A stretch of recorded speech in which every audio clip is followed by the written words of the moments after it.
New drop zone, how do you choose the points? Excuse me? In a new drop zone, how do you choose the points? Well, I more or less just, when I come to a new drop zone, I check out the landing area, like we did here. We went out and looked at the landing area, and then, you know, if it's either a left-hand pattern or a right-hand pattern, and then you just find different things that you will like, okay, I'm gonna fly here. Like you always plan the landing, so you always know what you're gonna do. And most drop zones where you go, like they normally have an aerial picture from the drop zone that you can see from the top what exactly it's gonna look like, and then look at the winds, of course, and from the winds and everything, you can figure out what to do. Like for example, like if you know, like one day, like we're landing in this direction, but the winds are very strong going this way. Maybe you want to like lower this altitude a little bit, because then if not, you're gonna get here too fast, you know, or just extend it a little bit, you know. And then you always find your holding area upwind, where you can stay until you're around 1,500 feet, 1,000, 1,500 feet. Like these altitudes, remember, like are not set altitudes that you always gotta use the exact number that we're putting here. You can always adjust it depending on your canopy, depending if you're doing a turn to land, you know, if you're gonna get here and you wanna do a 270 turn or something, you're swooping, then you always gotta adjust these altitudes, of course. Or if you're coming straight in, or bigger canopy, smaller canopy, you always find like with practice, you'll end up finding what your perfect altitudes for your pattern is, you know. And then the pattern, you can always adjust it, make it, like you can see here, it's very wide. Like maybe sometimes you need to make it a little bit narrow, you know, do your base leg a little bit shorter, you know, than your downwind leg, than what it is here. Or some other times you need to make it longer, you know. So basically with practice, you know, paying a lot of attention in every jump and looking at altitudes and getting used to how your canopy fly in different winds, you know, how fast it goes forward, you'll get used to and find out how to make it better for your own style. Okay, so yeah, like basically when you get to a new drop zone, you wanna ask, like there's somebody that you can ask to show you the aerial picture, show you what kind of pattern they usually do in that drop zone, you know, because some drop zones, like they want you to do a right-hand pattern and they don't want anybody coming from the left or the opposite. So you can always put this box in whichever way you want it to be in order to land in the direction that you're looking for. Like this whole picture is good for yourself, as of always having a safe landing and always being into the pattern. But if you think of, like, if you don't think of this picture now, but that, like, let's say that this is your line with altitude and losing altitude coming in for landing, it doesn't really matter if you have a big or small canopy, because they usually travel different speeds and come down different altitude or different speeds as well. But if everybody keeps this, doesn't matter if someone comes and overtake you. Yeah? So you just keep flying your thing, don't think about I'm lower so I need to come down fast. You can always just stick to your own pattern, make sure that the way you fly is nice and safe and predicting, so that the people that come and come behind you, they can kind of see what your plan is. If you all of a sudden start making like a weird turn or something, it's going to be really difficult. Yeah, very important. Like the main objective of this pattern basically is to be predictable, so everybody knows what exactly you're doing, and not like you're gonna all of a sudden you're gonna do anything that somebody else is not thinking. You know, if everybody does this, you know, you can know what everyone's gonna do. When you see another canopy there, you see, okay, he's coming on his base leg or his downwind leg, and you can all like have a better understanding of what to do to avoid each other and coming to the landing area. Also, when you're flying in for when you're around the sky or under your canopy and groups, like when you fly close to other canopies, kick your legs or whatever, like make a sign that, okay, I see you, do you see me? If you don't give a sign back, they're not sure if you've seen them, and then the sky is all of a sudden dangerous. So like, don't say hello, like don't put all the attention into it, but like just tell the other guy that I've seen you, you're still going the same way, you know? Try and talk as much as possible with whatever way you can. And also when you come in for landing here, I don't know if he's still gonna do that, but when you choose to get the landing direction and you feel that, okay, fuck, it was wrong, I'm gonna land over here because there was no more wind than I thought, don't go do like the big S-turns.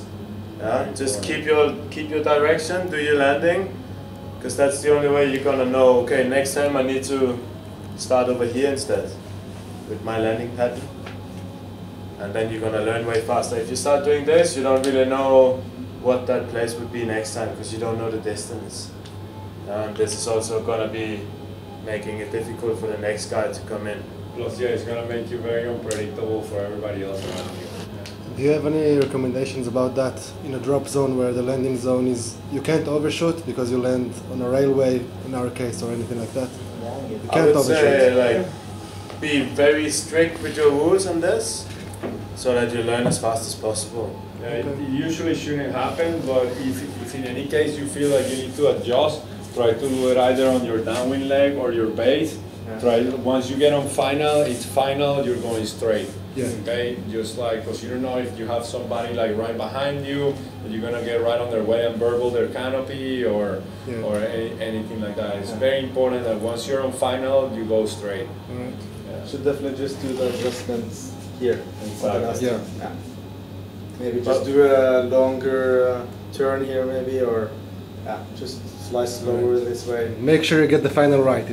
Exactly. It's kind of like if it's a drop zone where you usually jump, you know the area. When you come to a new drop zone and it's the first time and you go like, oh shit, I haven't done this kind of landing before, you always want to be on the safe side. And like Louis is saying, when you're kind of finding your points, you want to start doing that already then, like I'm gonna land there. Maybe not like in the middle of the landing area, because that gives you only half the area to kind of overshoot. Right. But you might pull that back a little bit to make sure that if you go fast. Right. Also the other way, if it's really windy, you might want to think about landing a little further ahead because you might misjudge. Yeah, alright. Any questions? Like Yeah, I've we're seen. good. Okay, good. Everyone knows. Wow. No questions. I've just seen. I've just seen on a few landings that you guys are. There are definitely quite a few guys that are actually leaning a bit backwards when you're just in the landing, and that's really bad for your back. Like if you one day have a bit of a badder landing or land a little bit hard, and you're like this, it's really going to hurt your back. So what you actually want to do is think about more that you're stepping down from a chair or walking down some stairs, so you're leaning a bit forward. So when you're driving the, what you call it, the escalator, you're not like leaning like this when you come to the end. You don't want to do like this. You're kind of leaning a bit forward and then you walk, and that's what you want to do under a canopy as well. So when you're under a canopy, I'm going to do that step and land, lean a bit forward, and that's going to make your touchdown a lot smoother and better, especially for your back. But also when you do your landing, and I don't know if it's normal, but the winds here seems to be quite high most of the time, and you have, I guess in the summer, you have like maybe probably no wind in the morning, and then it gets really windy during the day, and then it drops again in the evening. So like this landing pattern changes the whole day. But especially in high winds, when you come in for landing, you have to think of the way you use your toggles. You have to adjust the whole day. You can't just think that when I do this, my canopy stops and then I'm landing. Because it's all about how fast you go this way and how fast you go that way. Airspeed and ground speed is two different things, but kind of in the same category. Because your canopy can, like with the small canopies that we fly, we can go super fast, but compared to the ground, we're completely still. If I then pull my toggles, my canopy will go up and go backwards, and then it's stopping compared to the airspeed. but ground speed, I'm going all of a sudden backwards, my canopy would collapse, and for sure I'm gonna like fall onto my back. So you always have to think of your toggles as being a feeling. It's not a motion, it's a feeling. When you do your flare, you have to check if I keep going down or if I'm going forward. You have to kind of adjust to that. Yeah? If you feel that now I'm not going down anymore, there's no reason to brake anymore, because going further here is gonna just start making your canopy collapse. It's like going towards, or go up. Like you can have a landing pattern coming, or like a line of landing coming down, and then you feel like, okay, now I'm going straight. If you keep flaring, you would go up like this. And this is the time when your canopy starts collapsing. On top of that, you might want to be landing here, but then if you go up and now your canopy is not flying forward anymore, but you stop compared to, like, you don't have any ground speed and you don't have any airspeed, and you empty your canopy because your toggle's already down here, so you don't have anything more to go on. And this might be like 3 or 4 meters. Yeah? So always think of like using your toggles in a way that you see the difference. One other thing that helps for what Martin's talking about is like always try to keep your eyes looking at the ahead at the horizon kind of thing. Don't try to be looking at the ground, because that'll like kind of like disorient you. If you're looking ahead, you always will be able to see the altitude from the ground to where you are a lot better than if you're looking down doing the flare like. Okay, it's also going to help. Another thing you can get used to with your flare. Slowly, like you see a lot of people like at the beginning, once you start, like you come in, it's flare and flare, okay, like Martin's talking about. You can get used to do what they call it like a 2-stage flare.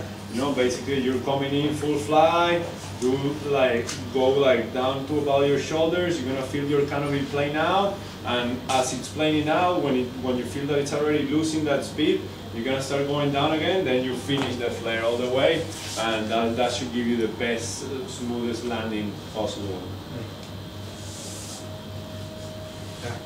Any more questions? Anything? Go to the next load. Okay. All right. Cool. Thank you guys. Thank you. Thank you very much. Go fly.